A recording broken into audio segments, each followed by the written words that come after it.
Você é nosso convidado para acompanhar, a partir de agora, uma conversa com a senadora Vanessa Graziotin. E o nosso tema é um balanço sobre esse ano de 2013, uma vez que a senadora preside duas comissões aqui no Senado Federal. A Comissão de Mudanças Climáticas, né? E essa comissão, essa CPI da espionagem. Tudo bom, senadora? Tudo, além da Procuradoria da Mulher também, além da né? Procuradoria da Mulher, tem razão, já ia escorregando aqui na abertura do balanço. Então, como foi 2013? Olha, eu creio que o ano a gente pode considerar como positivo, né? Para o país como um todo, apesar ainda da crise econômica que o mundo vive, e eu creio que a gente tem bastante o que comemorar. Foi um ano que ficará marcado na história do país, porque no mês de junho nós assistimos das maiores manifestações públicas que o Brasil já teve. E manifestações públicas diferentes daquela com as quais nós estávamos acostumados, né? Que haviam sindicatos ou entidades ou uma razão concreta, objetiva. Essas manifestações não, era um misto de protestos que cada um fazia o seu por diversas razões. A partir daí, porque manifestações com 300 mil pessoas, 400 mil pessoas, 100 mil pessoas, 1 milhão de pessoas, a gente precisa, o Parlamento brasileiro, prestar atenção no que está acontecendo. E muitas matérias foram votadas, e eu creio, acelerada a sua tramitação por conta daquelas manifestações, não é? E então a gente melhorou o nível de transparência, a gente acabou com votação secreta para cassação de parlamentar, trabalhamos a lei também que trata da corrupção e do corruptor, criminalizando também o corruptor, enfim, uma série de matérias importantes que foram votadas no Senado Federal.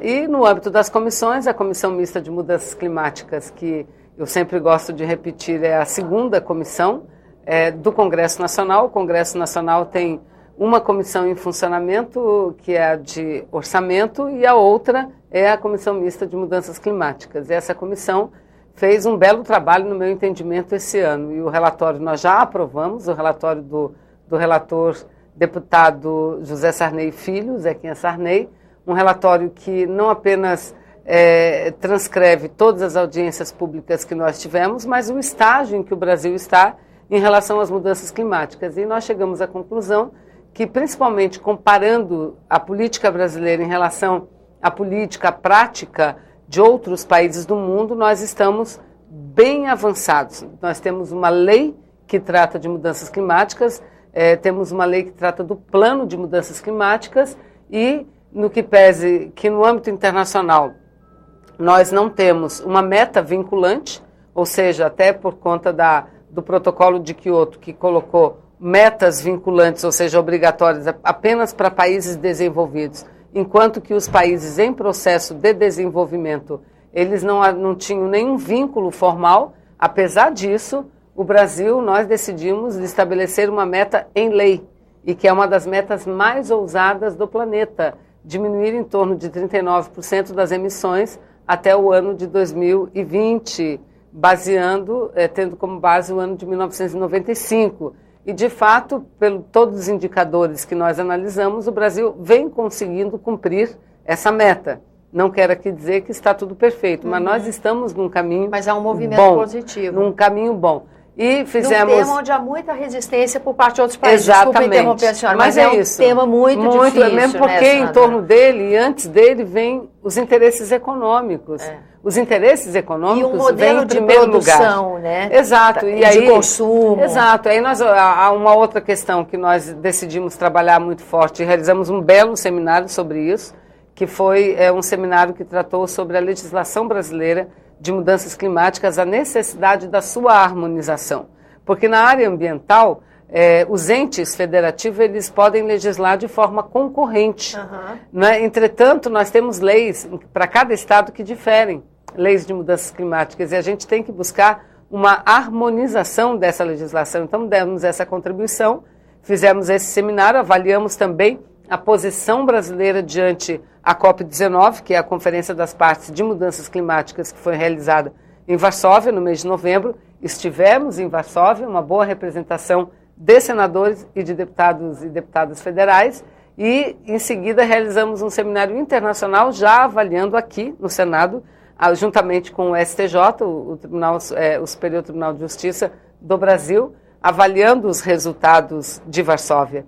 E aí, nesse aspecto, eu penso que uma conferência de mudanças climáticas, sobre a qual não parava muita expectativa, diferente da que aconteceu em Copenhague, mesmo porque, de acordo com as negociações feitas até agora, a grande negociação ocorrerá, internacional, mundial, ocorrerá em 2015, porque o protocolo de Kyoto, ele já se expirou, não é? Mas resolveram ampliar, na conferência passada, ampliar até 2015, que é o ano em que deverá se fazer uma nova negociação global. E aí entrarão com cotas vinculantes, inclusive países em processo de desenvolvimento.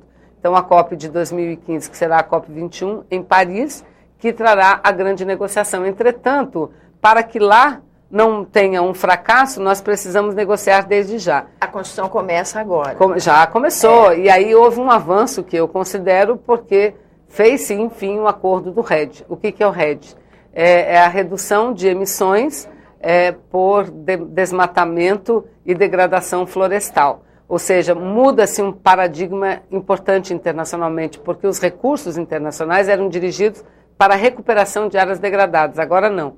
Países, exatamente, que mantêm a sua floresta em pé, como é o nosso caso, poderão acessar recursos internacionais do Fundo Verde, que também já está negociado. Então, isso é muito bom para a gente. Começa a se aplicar um conceito que foi muito discutido, né, nesse empenho todo com esse Tratado de Kyoto. Sempre houve essa discussão, a tentativa de consolidar isso, né? É claro, exatamente.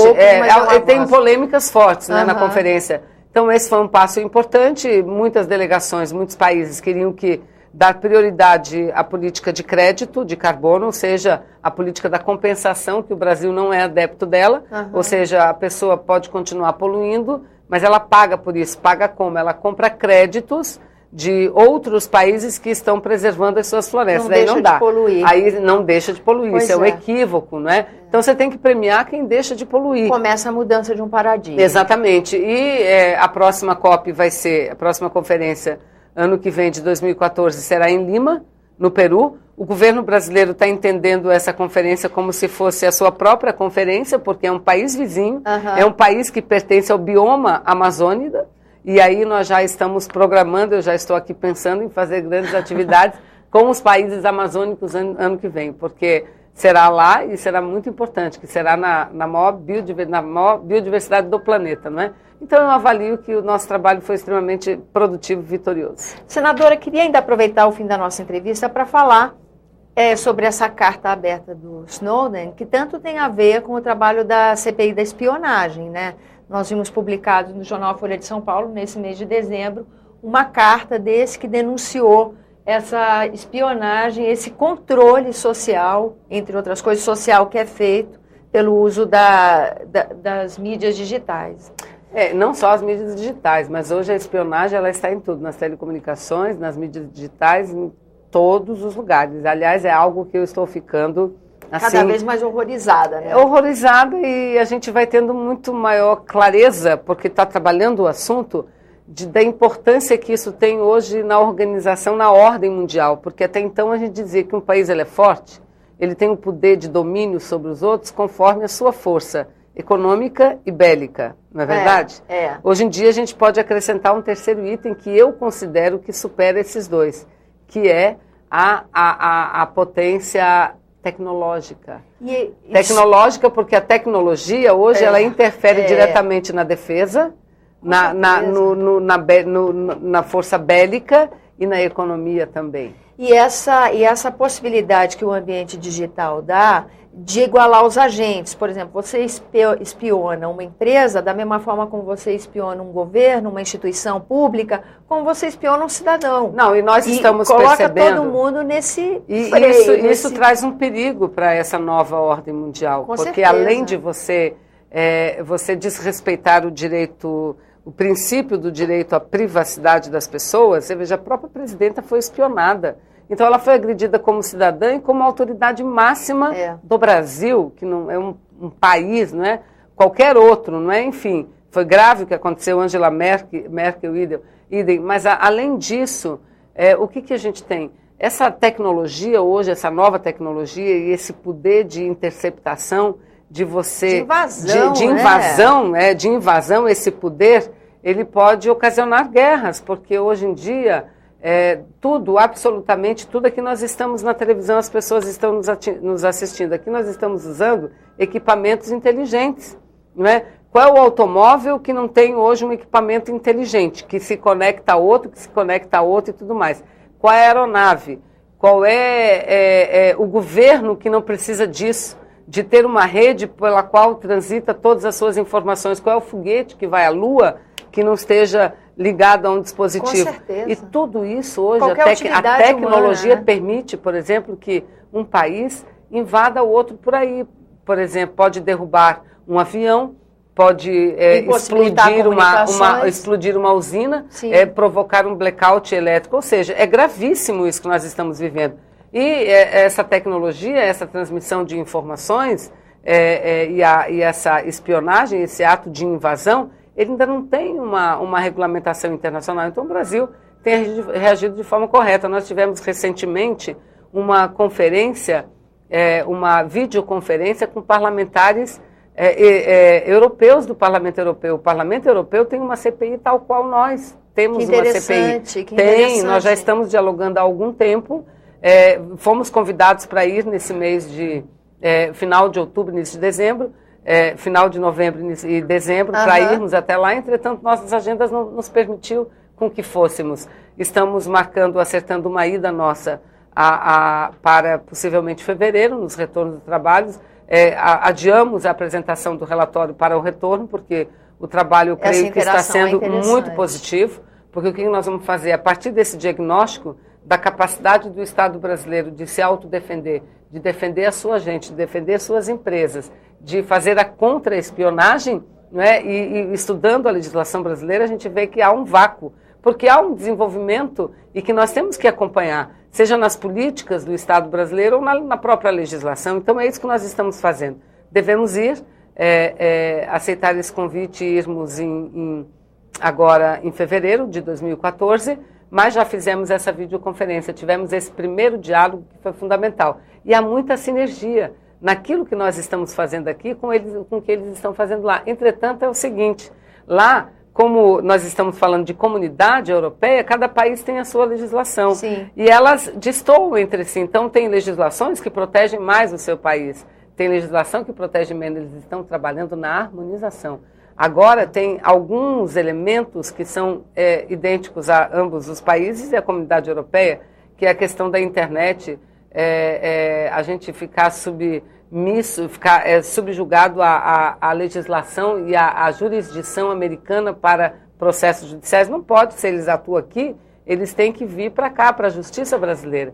Então, nós estamos tomando... Pano pra manga esse tema. E o Brasil vai realizar, em abril do ano que vem, uma conferência que será gigante para tratar da governança da internet no mundo. Isso é para mobilizar mesmo, e você que nos acompanha o trabalho do nosso parlamento aqui, pode se manifestar pela internet, também deve participar, né, senadora? Esse é um debate que todo mundo tem que participar, né? Fundamental, fundamental. Senadora, muito obrigada pela sua presença, por esse balanço tão rico de informações. Já vi que ano que vem a gente se encontra, se Deus quiser, muitas vezes, porque pauta para 2014 não faltou.